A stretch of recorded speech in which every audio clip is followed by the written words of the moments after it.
दिल्ली की रानी। एक थी रानी। क्योंकि राजा की मौत एक हादसे में हो गई थी, रानी को ही राज्य संभालना पड़ रहा था।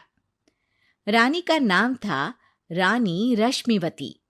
रानी ईमानदार थी और प्रजा की सेवा में लगी रहती थी। एक दिन उसके दरबार में 3 नौजवान आए, रमेश, सुरेश और दिनेश। कहो, क्या सहायता कर सकती हूँ मैं तुम्हारी? हम आपके दरबार में काम करना चाहते हैं ताकि जनता की सेवा कर सके। लेकिन अभी तो तुम्हारी उम्र बहुत छोटी है। तुम लोगों को तो अभी अपनी पढ़ाई पर ध्यान देना चाहिए। हमारा मन पढ़ाई में नहीं लगता। माता पिता को लगता है कि हम किसी के लायक नहीं हैं और हम साबित करना चाहते हैं कि हम लायक हैं। उत्साह बहुत अच्छा है, मगर अभी उम्र कच्ची है तुम लोगों की। अरे उम्र से क्या होता है रानी जी? शास्त्रों में लिखा है कभी किसी के ज्ञान को उसकी उम्र के आधार पर नहीं देखना चाहिए। बात तो सही है तुम्हारी। और अगर सच में तुम अगर ये संकल्प करके आए हो कि तुमको यहाँ काम करना है, तो पहले परीक्षा देनी पड़ेगी। 3 परीक्षा, एक शारीरिक परीक्षा, एक बुद्धि की परीक्षा और एक देशभक्ति की परीक्षा। और ये क्या है? वो मंत्री महोदय तुम्हें समझा देंगे। हमारे पास समय नहीं है। अगर तुम लोग तैयार हो तो बताओ। हाँ हाँ, हम तैयार है किसी भी परीक्षा के लिए। मैं भी तैयार हूँ कुछ भी कर गुजरने के लिए। तो ठीक है मंत्री जी, आप इन तीनों की परीक्षा कल से ही शुरू कर दीजिए। जो आ गया रानी साहिबा। अगले दिन से ही तीनों की परीक्षा शुरू हो जाती है। पहले शारीरिक परीक्षा, यानी किस में कितना है दम, ये देखेंगे हम। क्योंकि शरीर में दम होगा तभी तो प्रजा की सेवा में दम लगा पाओगे। हमें क्या करना होगा? वो पेड़ दिख रहा है, जो सबसे पहले चढ़ेगा उस पे दरबार में नौकरी पाने के अवसर उसी के बढ़ जाएंगे।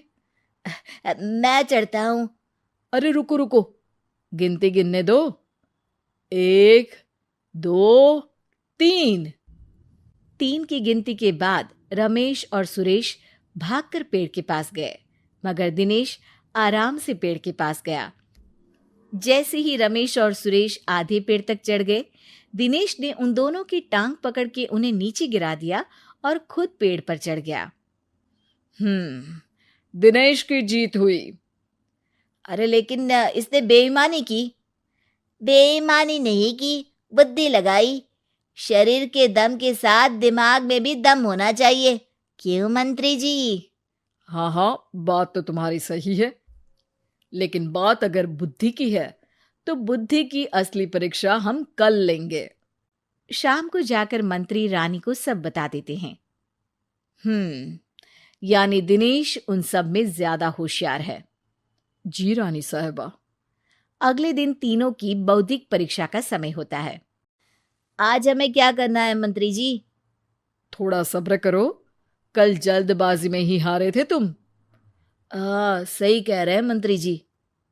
अरे तू क्यों ज्यादा बोल रहा है? तू भी तो हारा था ना कल। ए दिनेश, ज्यादा होशियार मत बन। अरे अरे अरे, लड़ो मत। आज की परीक्षा पर ध्यान दो। आज की बौद्धिक परीक्षा में ये कुछ बोरे हैं, कुछ में नमक है और कुछ में रुई। जिसको जो ले जाना है उठा लो।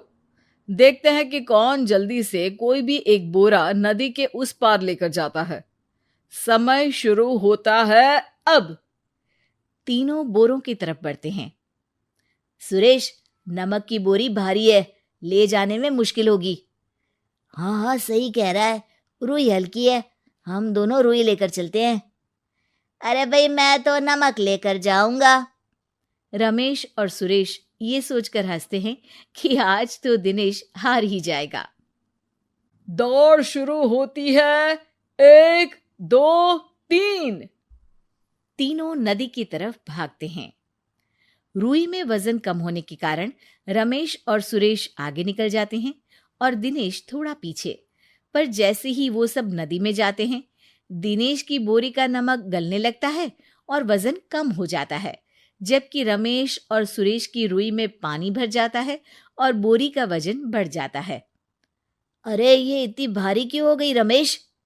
अरे मुझे क्या पता, शायद जादुई बोरी है। अरे लगता है कि हम बेवकूफ बन गए। बने नहीं हो, तुम हो ही बेवकूफ। इतना तो पता होना चाहिए कि पानी में नमक गल जाएगा। दिनेश का पूरा नमक गल जाता है और बोरी खाली हो जाती है।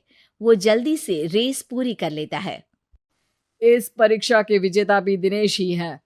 उसने दिमाग लगाकर दिखा दिया कि वो बौद्धिक परीक्षा में भी रमेश और सुरेश से आगे है। अब कल तुम्हारी देशभक्ति की परीक्षा होगी, जो स्वयं रानी मां लेंगी। रात को फिर मंत्री रानी के पास जाकर बता देते हैं कि आज की परीक्षा में कैसे दिनेश ने अक्लमंदी दिखाई और बौद्धिक परीक्षा में भी उसी की जीत हुई।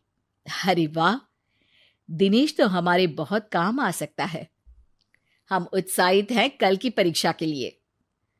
वो तो ठीक है रानी साहिबा, लेकिन हमने सुना है कि पड़ोसी राज्य का राजा आकाशदीप हमारे राज्य की सीमा में घुसपैठ कर रहा है।